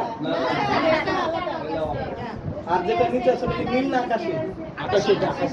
নীল আর আকাশের মধ্যে তফাৎ। নীলটা গাঢ়টা একটু হালকা। লাইট। আপনাদের করতে পারছি না, তবে আমি বাচ্চাদেরকে সাধারণত করাই, সবাইকে একটু হাত উঁচু করাই। অবশ্যই না না, শিখেন স্যার, শিখুন। ওরে, আমরা তো খান না। রেডি স্যার করাই দিই ভাবে। আচ্ছা, যাই হোক। এই দিমা হাসো না, আমি আচ্ছা, শোনেন। কেস খাওয়া গেছে আমার কোন জায়গায়। সবাই বাড়িতে তিন স্যার আচ্ছা, এত বেশি প্রিয় হওয়া যাবে না, ঠিক আছে? ডাক্তার ব্যস্ত। এখন ঘটনা হচ্ছে যে আমরা বাচ্চাদেরকে কখনো ওদেরকে হাত টাত নড়ায় নড়াইতে হবে। ওদের এই সময় ইন্দ্রিয় পেশি খুব বেশি বাড়ে। মানে আপনারা এখন বেড়ে গেছেন, আর বাড়বেন না। আমরা ধরেন বেড়ে গেছি, কিন্তু ওরা বাড়ন্ত বয়স, আস্তে আস্তে বাড়বে। হাত পা খুব নড়াবে। দ্যাট মিন্স ওদেরকে কাজ দিবেন খুব বেশি হাত পা নড়ানো। ক্লিয়ার? জি স্যার একদিন ব্যায়াম করালে পরের দিন না ধরতে এসে বলে ম্যাম ব্যায়াম করাবেন কখন? না, ব্যায়াম বলতে ব্যায়ামই করাবেন এমনটা না, আপনি হাত পা নড়াই পড়ান। স্যার, তাহলে তো যেমন ধরেন ভালোই ব্রেকে করি। যারা পড়েছিলেন ওরা দেখবেন তালি দিয়ে ছন্দে ছন্দে পড়ায়, জি, জি, স্যার, জি, মানে স্যার। কবিতাটাই তালির সাথে সাথে। তারপরে প্রত্যেকদিন মানে আমরা এইবার আজকে স্বাস্থ্য বিবরণ দিব যে আমি অমুক, আমি অমুক দলের থেকে আসছি, আমার দলের সবাই উপস্থিত আছে। গুড, এটাও আছে। এই জিনিসগুলো খুব সুন্দর। মানে কি আমি যে ব্যায়ামই করতে হবে না, আমি পড়ছি কিন্তু পড়ার সাথে সাথে আমার হাত পা নড়ছে, আমার এটাতে কি হচ্ছে, শোনা হচ্ছে, বলা হচ্ছে, প্লাস আমার হাত পা নাড়ার কারণে আমার জিনিসটার প্রতি মনোযোগটা থাকছে। ক্লিয়ার? জি স্যার। বাচ্চারা এই সময়ে খুব বেশি সেনসিটিভ হয়, কাউকে খুব বেশি সময় দিচ্ছেন, কাউকে খুব কম সময় দিচ্ছেন, এরকম করবেন না। বাচ্চাদেরকে শেখানোর সময় সবসময় লক্ষ্য রাখবেন, ছোট থেকে বড় শেখাবেন। আগে 10 না শিখে আগে 1 শেখাবেন, তারপরে সহজ থেকে কঠিন। ফোন আসছে, সহজ থেকে জটিল, হ্যাঁ জি স্যার। জটিল মানে গণিতের ক্ষেত্রে এটা লক্ষ্য রাখবেন। তারপরে জানা থেকে অজানা, তুলনা করা। ছোট বড়, আর মূর্ত থেকে বিমূর্ত।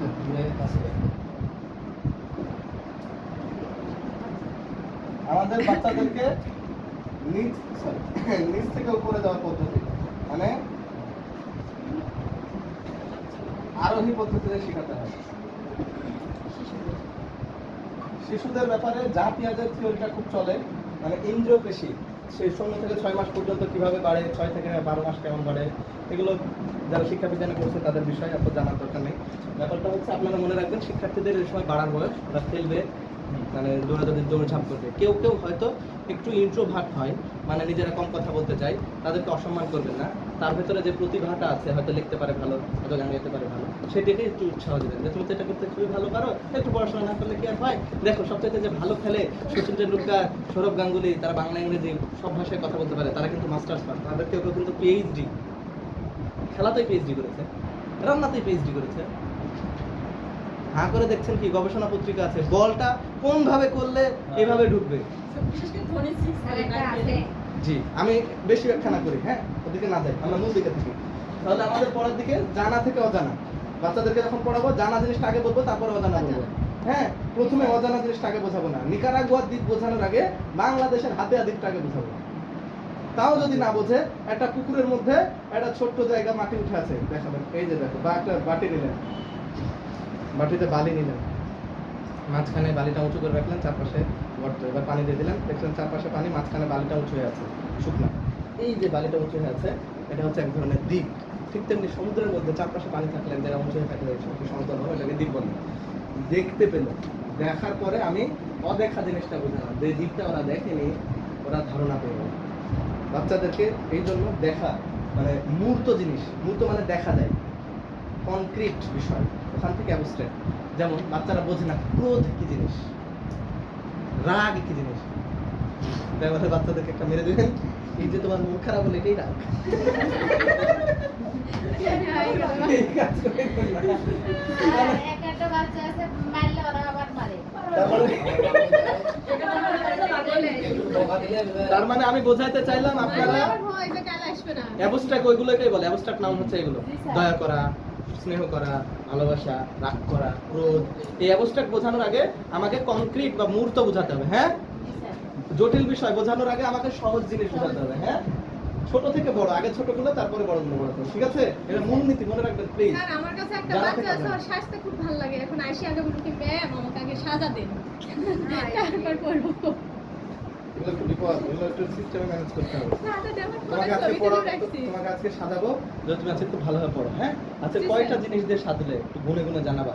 আচ্ছা যে যে জিনিসগুলো সাজলে নাম ওখানে বলো। কয়টা ফিতি আছে বা কয়টা, মানে ওর যে আগ্রহ, ওই আগ্রহের মাধ্যমে পড়াটা আদায় করে নেওয়াটা হচ্ছে আপনার কৌশল।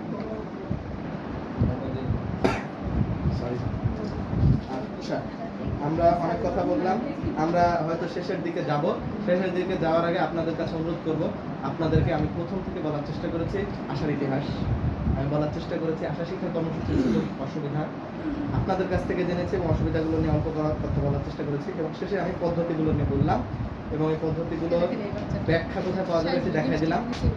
পদ্ধতির মাধ্যমে মূল উদ্দেশ্য আমাদের শিক্ষার্থীদের তৎপরতা হাসিল করা। হ্যাঁ, যদি শিক্ষার্থীরা ভালো না করে আপা বুঝছেন, তাহলে আমি যতই শিখাই আপনি যতই করেন কোনো লাভ নাই আছে।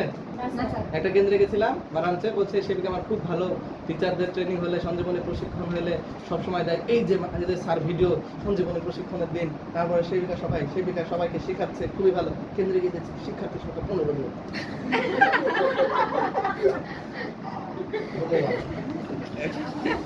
আমি বললাম আপা খুবই ভালো, কোনো সমস্যা নাই, কিন্তু কেন্দ্র যদি 30 জন না হয় আপনাকে ছাড়তে বাধ্য হয়ে যাবে, কারণ চাকরি আমার নেতা আর ঝড় বৃষ্টি হয়েছিল কি? না। 10 টাকা হয় না। স্যার আরেকটা কথা আছে, এখনকার মায়ের এই সন্তানিটা একটা পেরি, তাহলে আমরা পাবো কত স্যার? আর 2 বছর পর তো বাচ্চা দূর থেকে আসতে হয়। আরেকটা কারণ আমার অনেক জায়গায় এরকম আছে যেখানে আমাকে, আমি যদি আজকে বলি আজকে 5টা কেন্দ্র, মানে 5টা কেন্দ্র চালু হলো, আজকে যদি বলি আজকে শুরু করবে 5টা কেন্দ্র, যার প্রত্যেকের 30 জন করে সাক্ষাৎ হবে। বিশ্বাস করেন আছে, এরকম জেলা আছে। এক বাড়িতে 3টা বাচ্চা নিলে তো সমস্যা। আমি যে বাড়িতে পড়াই তারপরেও স্যার, আমার অনেকেই আপনাদের আছে, তোরা পরিষ্কার যে মাসিক 1000 টাকা বেতন করে নিয়ে একজন বাচ্চা, একজন মাস্টার। এই যে দুইজন একসাথে বলছেন, আমার তো 2 কানি সাথে। এটা আপনি বলেন। স্যার আমি যে বাড়িতে পড়াই সেই বাড়িতে ঠিক আমি এসেছি, ওই নানি বলে তুই পৌঁছে দেবো না, এর একজনের মাস্টারি 500 টাকা দিয়ে পাবো। এখন হচ্ছে 3টা বাচ্চারে 3টাই নিয়ে সবাই মিলে যে কি জানে এতগুলো বাচ্চা দিচ্ছে, কি জানে মানে সবার মায়ের আসে বলে একজনের ও যদি 10টা নাই আপনার সমস্যা আছে, না তাহলে আমাকে বলেন সমস্যাটা কি? আমাকে বলবেন শিক্ষার সমস্যা। ও 10টা নেই, না ইসলাম বলছে ছেড়ে কথা না। এখন তো একটা করে বাচ্চা দিচ্ছে সেটা হচ্ছে ও যে নিলে সমস্যা। ও আচ্ছা, এবার আপনি বলেন। না আমার কাছে একজন শিক্ষার্থীর জন্য একজন মাস্টার 1000 টাকা করে মাস্টার রাখতেছে, আর এখন আমার কাছে তো 30 জন। তো অনেক মা বাবা বলছে যে ওইভাবে পড়াবো না, আমার বাচ্চাকে একাই পড়াবো। ওরা ভিআইপি বাবা। তার জন্য বাচ্চা শিক্ষার্থীর সংখ্যা তো খুব কম। ওর মায়ের দেখবেন লিপস্টিক কিনে দেওয়ার অন্য মানুষ আছে। একে একে বলেন, একে এসব বলেন না গো, সংসার ভেঙে যাবে। আপনি সেবিকা হিসেবে সেবিকায় থাকেন, প্লিজ ঘরের খবর দিয়ে বলতে দেন না, আমার যে আছে বাণিজ্য যাবে। বসেন। সমস্যা উত্তর হচ্ছে যে সব জায়গায় এরকম ভাবে পড়ানোর সামর্থ্য আছে সেই শিক্ষার্থীরা আমাদের টার্গেট পিপল না, আমরা পারি। আমাদের আগ্রহী পিপল না। আমরা তো বলেছি ভাই, মূল উদ্দেশ্য যে যারা আসলে পাচ্ছে না, আগ্রহ আছে পাচ্ছে না, গ্লাস ফাঁকা আছে, গ্লাসে পানি দিলে পানি থাকবে, ফুটো না। জি স্যার বেয়াদব বেখাপ্পা ছেলেকে রাখার দরকার নাই তো। চেষ্টা করবে, আমি বলি শেষ করি, চেষ্টা করবে ভালো করার, আগ্রহ আছে, ঢালবে পানি, তাহলে গ্লাসে থাকবে এরকম হবে। হ্যাঁ, এরকম শিক্ষার্থী আপনি পাচ্ছেন না। কতজন পাচ্ছেন না? দেখা যাচ্ছে 30 জন নাই, আপনার কাছে 28 জন আছে। 2 জন আমাকে বুঝাইলেন, শিক্ষা সুপারভাইজারকে বুঝাইলেন যে হ্যাঁ পাচ্ছি না, শিক্ষা সুপারভাইজার নিজে গেল পাচ্ছে না, কারণ শিক্ষা সুপারভাইজার আছে কিন্তু এগুলো দেখার জন্য। এরপরে আমিও গিয়ে আমি নিজে গেলাম, আমি তো যাবো ফিল্ডে, পাচ্ছি না। এরপরে আমি তখন মানলাম, কিন্তু আপনি দেখছেন 30 জনের জায়গায় দেখছেন 15 জন, তাহলে কি এটা সংস্থা মেনে নেবেন? কারণ যেই শিক্ষা সেবিকা 32 জন 30 জন পড়ায় পাচ্ছে 3,450, আর আপনি 15 জন পড়ায় 3,450 টাকা পাচ্ছেন, তখন কি হবে? একটু অন্যায্য হবে, অনিয়ম হবে ওই যে 32 জন পড়াচ্ছে তার প্রতি। ঠিক আছে, তখন কি হবে? আমার উপর চাপ আসবে, আমাদের দায়িত্বশীলতা নিয়ে প্রশ্ন উঠবে, ফলত আমাকে বাধ্য হয়ে আপনার এটা বন্ধ করতে হবে। অল্প কিছু মানে ডিসটেন্স মেনটেন করা যায়। আপনি তো ভাবছেন এই মাঠের ব্যাপারটা, আবার এটাও ভাবেন বাস্তবে আমাদের ব্যাপারটা, মানে আমরা যে চালাবো সেটার ব্যাপারটা একটু ভাবেন।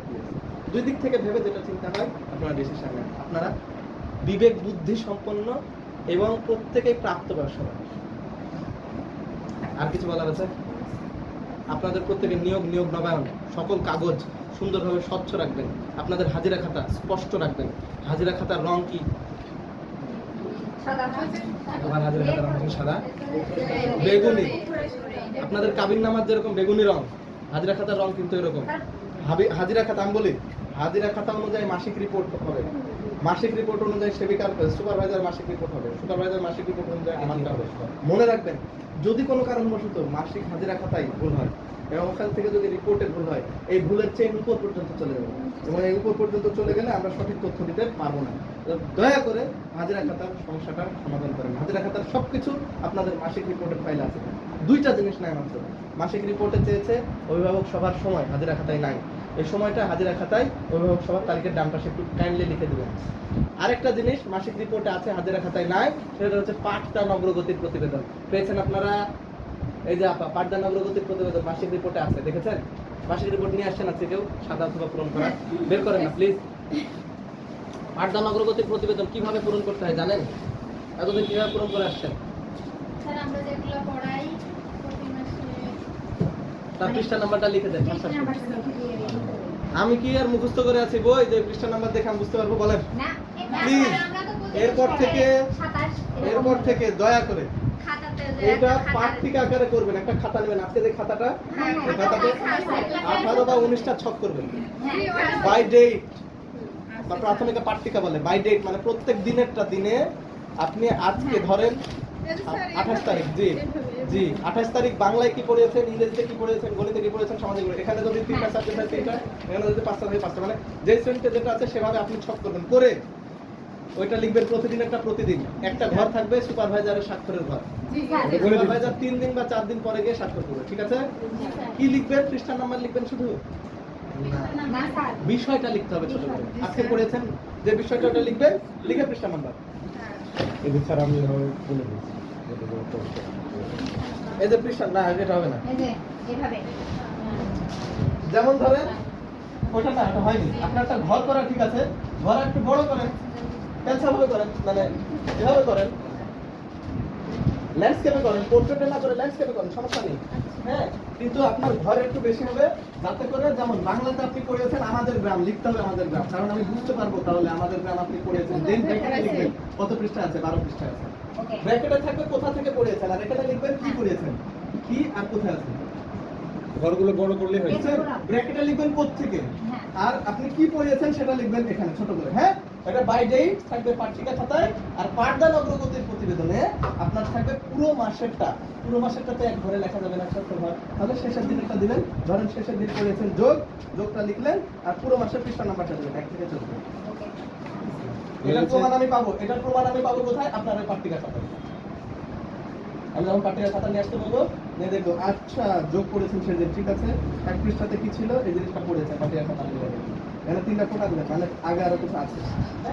3টা ফোঁটা, রিপোর্টের সাথে খাতা হাম্পটি মিলছে ডাম্পটি, কি ওইটা হাম্পটি ডাম্পটি ছড়া পড়াইছেন। হ্যাঁ, এটা আছে বইয়ের 20 পৃষ্ঠা। এটা শেষের দিন পড়াইছেন, আর প্রথম দিন পড়েছিলেন মাসের প্রথম দিন, আপনি ধরেন 5 পৃষ্ঠা। হ্যাঁ 3টা ডট দিয়েছেন, মানে আরো আগে কিছু আছে। এই 3টা ডট মানে আগে আরো কিছু আছে। হ্যাঁ, অবিরত এগুলো। এরপরে আপনি শেষের দিন হাম্পটি ডাম্পটি পড়াইছেন, অর্থাৎ গোটা মাসে আপনি 5 থেকে 20 পৃষ্ঠা পড়াইছেন ইংরেজিতে। এটা হচ্ছে আপনি পাঠদান অগ্রগতি প্রতিবেদন মাসিকটাতে লিখলেন, মাসিক রিপোর্টটাতে। আর পাঠ্যিকাটাতে যে জিনিসটা পড়েছেন ওই জিনিসটা ব্র্যাকেটে লিখলেন। ধরেন আপনি চার্ট থেকে পড়েছেন, তাহলে ব্র্যাকেটে কি লিখবেন? চার্ট। ধরেন আপনি নিজে বানায় পড়াইছেন, চার্টে নাই 12 ঘরের নাম আছে? আছে আছে, আছে আছে। এখন দিছে পরে আছে 12 ঘরের নামটা আছে। হ্যাঁ আছে ধরেন চার্টে নাই হচ্ছে এমন কিছু পড়াচ্ছে যেটা চার্টে নাই, বইও নাই, আপনি পড়াচ্ছেন আনিবার মাসের নাম ধরেন, উদাহরণ দিই। তাহলে আপনি নিজ ব্র্যাকেটে লিখে দেন। নিজ মানে কোথা থেকে পড়াচ্ছেন এটা ব্র্যাকেটে থাকবে, আর কি পড়াচ্ছেন এটা আলাদা থাকবে। হ্যাঁ, স্যার ক্লিয়ার? তাহলে পেজ নাম্বারটা পেজ নাম্বার আরে কি পেজ বলে? নাম্বার এই নিজের কোনো পেজ নাম্বার নেই। নিজের তো পেজ নাম্বার নাই, যদি বই হয় তাহলে পেজ নাম্বার দিবেন। আর চার্ট হলে তো পেজ নাম্বার নাই চার্ট হলে চার্টে লিখে দেবেন। খালি চার চার্টটা লিখে দিন আর বই হলে বইয়ের পেজ নাম্বারটা লিখবেন। আবারও বলি, বই হলে বইয়ের পেজ নাম্বার, যেমন বই ছিল আজকে পড়াইছেন হচ্ছে আমাদের গ্রাম, সরি আজকে পড়াইছেন ধরেন ছুটি কবিতা। ছুটি কবিতাটা হচ্ছে বইয়ের 22 পৃষ্ঠায়, ব্র্যাকেটে 22 মানে এটা 22 পৃষ্ঠাতে আছে। ক্লিয়ার? জি স্যার, জি স্যার। বুঝেছেন? আর এই ছুটি হচ্ছে এটা কবিতা, এটা বাংলায় পড়েছেন। হ্যাঁ, এর বলুন। 1 তারিখ থেকে ধরেন 30 তারিখ পর্যন্ত 1 মাস আমরা পড়াচ্ছি। প্রথমে 1 তারিখে যোগ করানো, তারপরে মাঝে মাঝে যোগ বিয়োগ গুণ ভাগ শেষ হয়ে গেল, কিন্তু রিপোর্টে শেষের দিন যোগ বিয়োগ হয়তো ভাগ করানো, শেষের দিনকার ভাগ পৃষ্ঠা সহ লেখো না, ওখান থেকে যোগ বিয়োগ ওটাই বুঝালাম, শেষের দিন যে ভাগ পড়েছেন ওই ভাগটা লিখবেন, আর ব্র্যাকেটে লিখবেন প্রথম দিন থেকে শেষ দিন পর্যন্ত যে পৃষ্ঠা পড়েছেন। পৃষ্ঠা উল্লেখ করবেন লাস্ট থেকে যে ক্লিয়ার? পড়াবেন এটা লিখবেন মাসিক রিপোর্টে। আর যেটা প্রতিদিনেরটা ওটা প্রতিদিন যা পড়েছেন প্রতিদিনের পৃষ্ঠা নাম্বার সহ। ঠিক আছে? ওটা ঠিক আছে, ঠিক আছে, ছবিটা অনেক কাটা হয়েছে। পৃষ্ঠা কিন্তু এখানে লিখতে হবে। ওটা ঠিক আছে, বোঝা যাচ্ছে? কোনটা কি ম্যাডাম কোনটা? এগুলো মৌসুমে এমন সময় এত নড়াচড়া করেছেন কেন? বেশ, ছেড়ে দেন। বেশ, ঠিক আছে? ঠিক আছে। ওকে, done। আচ্ছা, তাহলে আমাদের পাঠদান অগ্রগতির প্রতিবেদনটা বোঝা গেল। হ্যাঁ, আরেকটা জিনিস, আদায়ের তথ্য। আপনারা অনেকে ভুল করেন।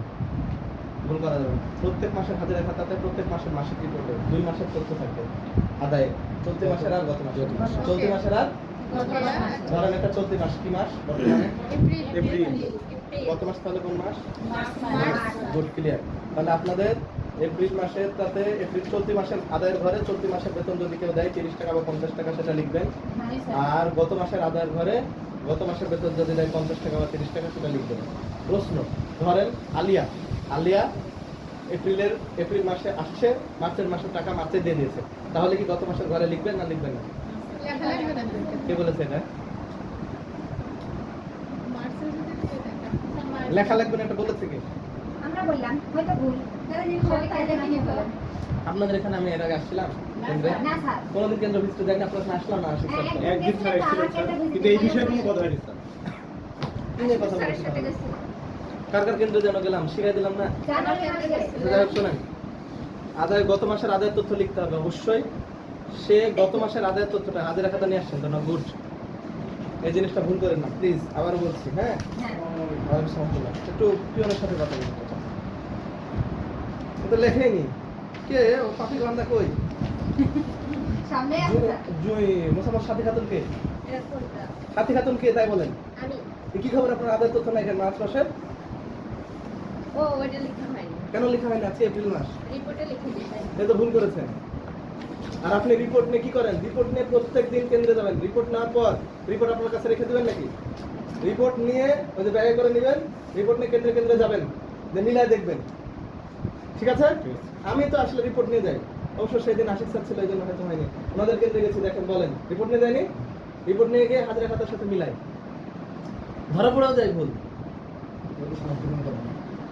প্লিজ, আশা হচ্ছে খুবই ভালো খুবই খারাপ। জি স্যার। আপনি কাজও করবেন, দেখাইতেও হবে, আবার কাগজও ঠিকঠাক রাখতে হবে। আপনার নিয়োগ নবায়ন এটা থেকে এটা একটা সুবিধা। প্লিজ আপনি অন্যান্য যে কোনো প্রতিষ্ঠানে যান, সরকারি বেসরকারি, আসাতে যদি নিয়মকানুনটা জেনে যান, সেই নিয়মকানুনের ফাঁক ফোকর বুঝে যাবেন। এটা খুব ভালো, নিয়োগ দেওয়া ছেড়ে দেওয়া, এই যে কাগজ কলম পূরণ করা, এটা এত সুন্দর কড়াভাবে ধরবে না। এটা তো সুবিধা হচ্ছে কি আপনি কাজটা করলেন, কাজটা দেখাচ্ছে না। এটা হচ্ছে প্রাথমিক প্রমাণ আপনি হাজিরা করেছেন, এই টাকাটা দিয়েছে। আপনি যে গায়ের জোরে মাসিক সভায় লেখেননি তার প্রমাণ হচ্ছে এটা। আবার তো এখন আপনাকে বলবো যে আপনি মাসিক রিপোর্টে যেটা লিখছেন সেটা গায়ের জোরে মূল করা দিয়েছেন, প্রমাণ নাই তো এটা। ওটা যে আমার সুপারভাইজার লেখেনি তার প্রমাণ কি? আপনি তো লেখেননি, ফাঁকা। আচ্ছা, এরকম করবেন, এরপরে এরকম পাইলে সমস্যা আছে প্লিজ, ঠিক আছে? জি স্যার এখানে নাম লিখবেন, আমগাছি, শিক্ষা সেবিকার নাম, অঞ্চলের নাম, ঠিক আছে, রাজশাহী মাছ, এটা খুব সুন্দর। শিক্ষা সেবিকার নাম, তারিখ, বারের নাম, গুড। এখানে প্রথমে শিশু, প্রথম দ্বিতীয়, এই কাজ করবেন না। এখন থেকে নিয়ম হচ্ছে আগে দ্বিতীয় ছেলে, তারপরে দ্বিতীয় মেয়ে, তারপরে প্রথম ছেলে, তারপরে প্রথম মেয়ে, সবশেষে শিশু ছেলে, শিশু মেয়ে। ক্লিয়ার? তবে তৃতীয় থেকে পঞ্চমের জায়গায় আবার শোনেন মনোযোগ দিয়ে, তৃতীয় থেকে পঞ্চমের জায়গায় আগে 3 ছেলে, তারপরে মেয়ে, তারপরে 4, তারপরে 5। ক্লিয়ার? ক্লিয়ার স্যার তাহলে আমি কি বললাম যে ওটা হচ্ছে 2 মেল ফিমেল, 1 মেল ফিমেল, তারপরে 0 মেল ফিমেল। আগে এভাবে তালিকা করবেন। হ্যাঁ, আগে 2 তারই আমরা 1 তারপর কিছু অংশ হাজিরা খাতায়। হ্যাঁ, জি স্যার। এপ্রিল তো মে মাস থেকে ঠিক করে ফেলবেন। আর যেটা 3, 4, 5 সেটা আগে 3, পরে 4, সবশেষে 5। আগে মেল, তারপরে ফিমেল, তারপরে মেল, তারপরে মানে আগে ছেলেদের নাম, তারপরে স্যার। এখন যদি নতুন কেউ ভর্তি হয় তাহলে কোথায় লিখবো? জি স্যার। মাঝে গ্যাপ রাখার দরকার নাই, নিচে রাখবেন। নতুন কেউ ভর্তি হলে আপনি এমনি পরের রাখবেন মাসে না। আবার তুলে পরের মাসের আগে ঠিক করে ফেললেন। 5 তারিখের পরে নতুন ভর্তি দেখাইলে তো আপনার গড় উপস্থিতি কমে যাবে। কারণ 5 তারিখের পরে নতুন ভর্তি হলে তার মানে তো 5 দিন অনুপস্থিত ছিল। এরপরে কি বলে শ্রেণী সংখ্যাটা এভাবে লিখবেন, এই যে আগে দ্বিতীয়, তারপরে প্রথম, তারপরে শিশু, আগে 3, তারপরে 4, তারপরে 5। আশা সদস্য টিক চিহ্ন দেবেন, মোটটা এখানে দিয়ে দেবেন। মোটটা টানেননি, অথচ মার্চ মাসের রিপোর্ট দেখছি, মোটটা টানানো উচিত ছিল না? অবশ্যই উচিত ছিল। প্রত্যেক দিনের মোট, প্রত্যেক দিন উপস্থিতিটা টেনে ফেলবেন। আর যেদিন যে কারণে ছুটি, যেমন সেবিকা সভা ছুটির কারণে সেবিকা সভা ছুটি লিখে ফেলবেন, এখানেও লিখবেন, রিপোর্টও লিখবেন। ক্লিয়ার? জি স্যার নির্বাচনের জন্য ছুটি থাকলে নির্বাচনের ছুটির জন্য লিখবেন।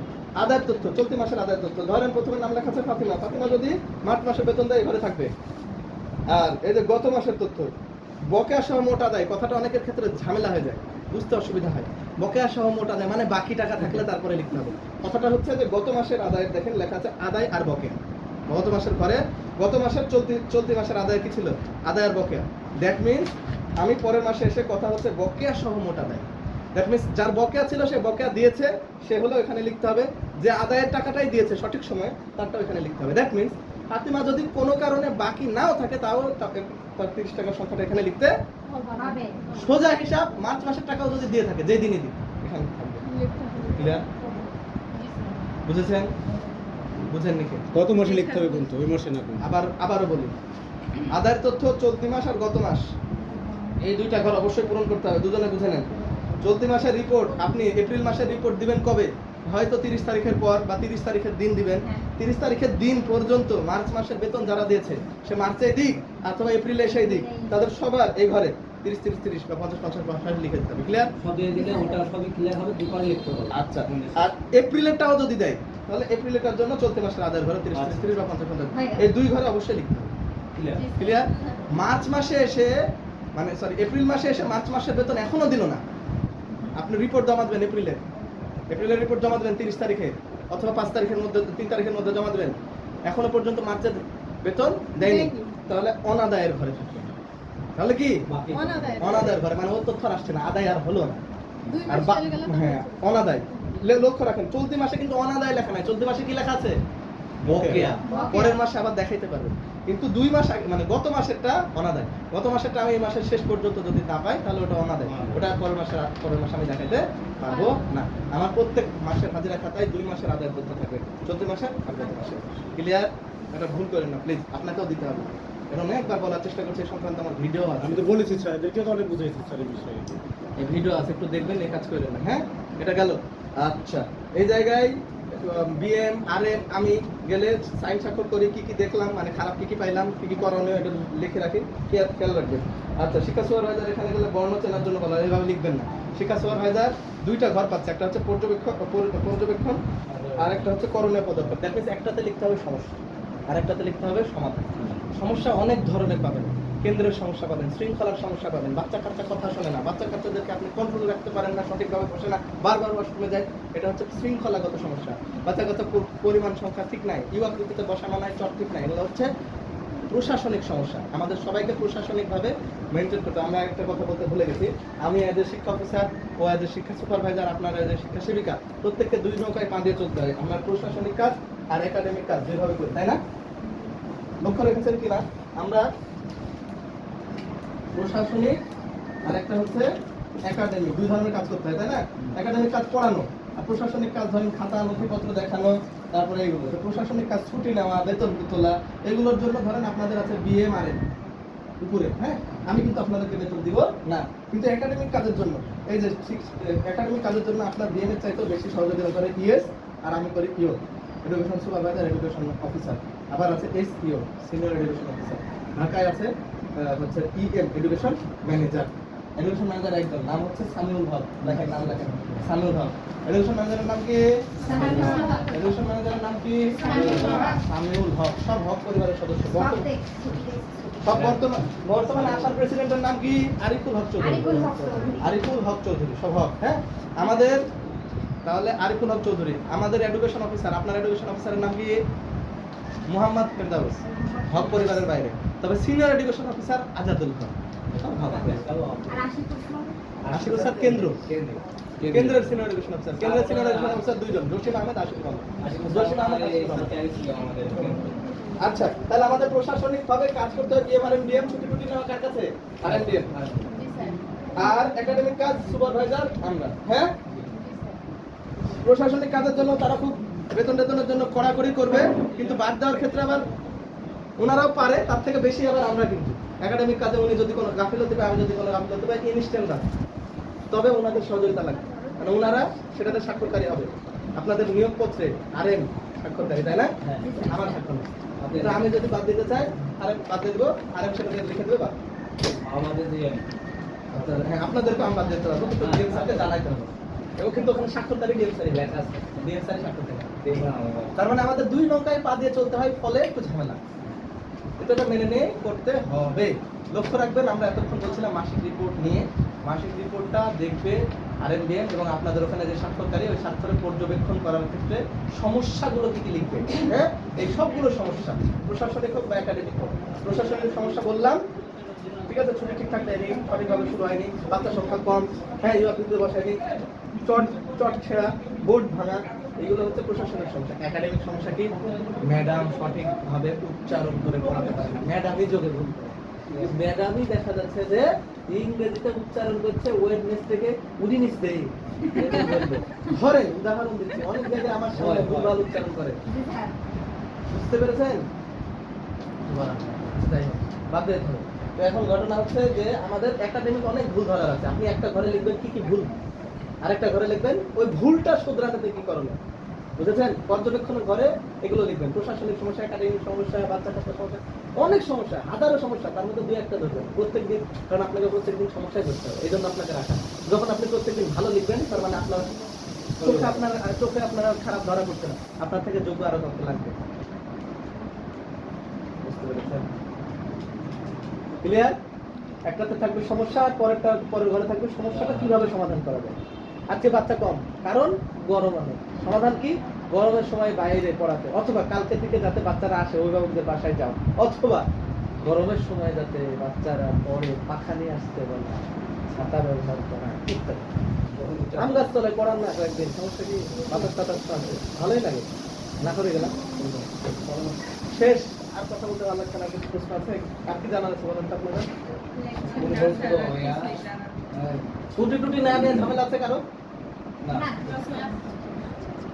বলেন না সুপারভাইজার ভাই, কোনো প্রশ্ন থাকলে। না, এদের তো সাপ্তাহিক দিন ছুটি আছে, তো প্রয়োজন হলে আমাকে বলেন। স্যার এখন কি আমরা শনিবারে ক্লাস চালাবো? প্রাইভেটে তো শনিবারে আমরা রবিবার থেকে বৃহস্পতিবার আমাদের কাজকর্ম চলবে আশার সার্কুলার ম্যানুয়াল অনুযায়ী। হ্যাঁ, একটু আগেও বলেছি আশার সার্কুলার ম্যানুয়াল অনুযায়ী। আশার যদি সার্কুলার হয় ওনাকে জানাবো, উনি আপনাদেরকে জানাবে। হ্যাঁ, আপনারা এখনো পর্যন্ত রবি থেকে বৃহস্পতি চালান। হ্যাঁ, আচ্ছা, আপনাদের কারো যদি প্রশ্ন থাকে প্লিজ। আমি এতক্ষণ ধরে অনেক কথা বলেছি, আমার কথায় কেউ ব্যক্তিগতভাবে কষ্ট পেলে আমি আন্তরিকভাবে দুঃখিত।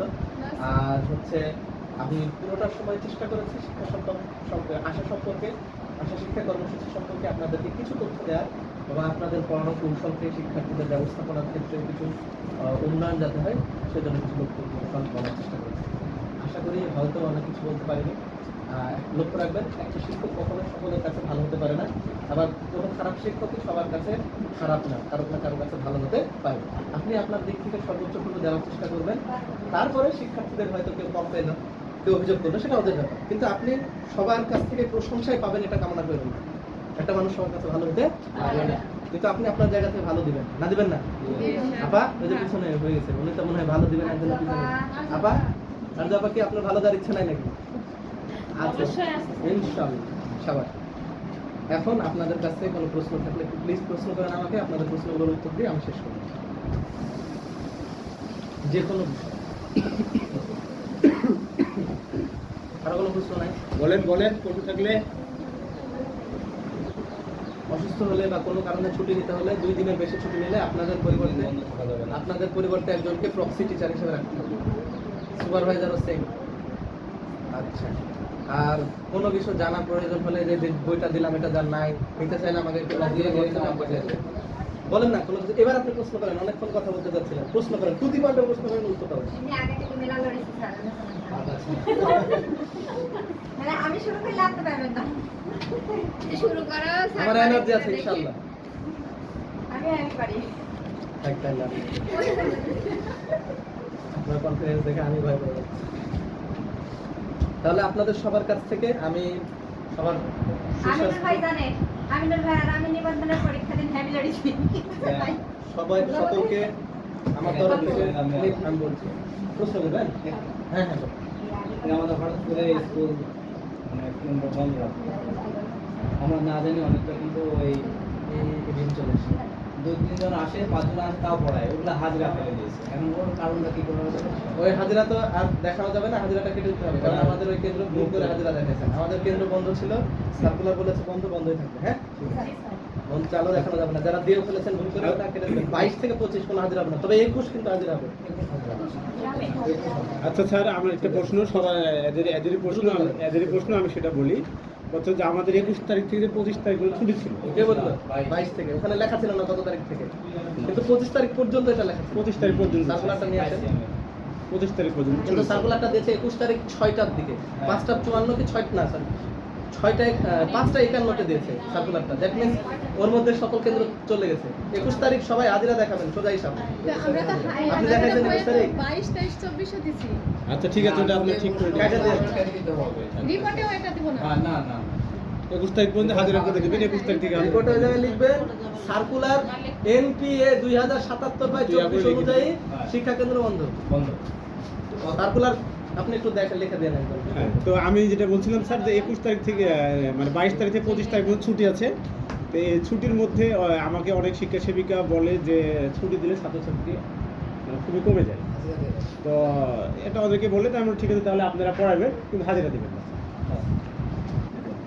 ঠিক আছে, ওনার পরামর্শ ঠিক আছে, মতামত ঠিক আছে। আমার মনে হয় আর আরেকটা পরামর্শ সেটা হচ্ছে কি যে স্যার যেটা বললো সেটা হচ্ছে কি যে অনেক ইয়াতে শিক্ষার্থী মানে রোদের কারণে বলেন, যেটার কারণে বলেন অনেকে একটু কম হচ্ছে। আপনারা চেষ্টা করবেন আমাকে নিয়ে, সঙ্গে করে নিয়ে, আমি তো যাই তারপর আরও সঙ্গে করে আরও বেশি সময় দেওয়া গেলে দরকার হলে আমি আরও বেশি সময় দেবো আপনাদেরকে, দিয়ে প্রতিটা বাড়িতে গিয়ে যেতে হলে যাব, যে হাজিরাটা অন্তত মানে কি 100% যাতে ভালো দেওয়া থাকে সেই দিকে আপনারা অবশ্যই খেয়াল করবেন। ঠিক আছে? আর আপনাদের কোনো প্রশ্ন থাকে সেটা বলতে পারেন স্যারকে। আমি শেষ করি। আপনাদের সকলকে অসংখ্য ধন্যবাদ। আমি আপনাদের সকলের সুস্বাস্থ্য, পরিবারের কল্যাণ এবং দুজাহানের কল্যাণ, আপনাদের সন্তান, শিক্ষার্থী সবার কল্যাণ কামনা করে বক্তব্য শেষ করছি। আমার জন্য দোয়া করবেন প্লিজ। আমরা আপনাদের দোয়ার মুখাপেক্ষি। আল্লাহ আমাদের সকলকে ভালো করুন। স্যার আপনিও দোয়া রাখেন আমাদের উপর। জি প্লিজ। আমি শেষ করছি, মানে আপনি শেষ করুন। আপনারা যায় না। আপনাদের সাথে একটা ছবি তুলতে চাই।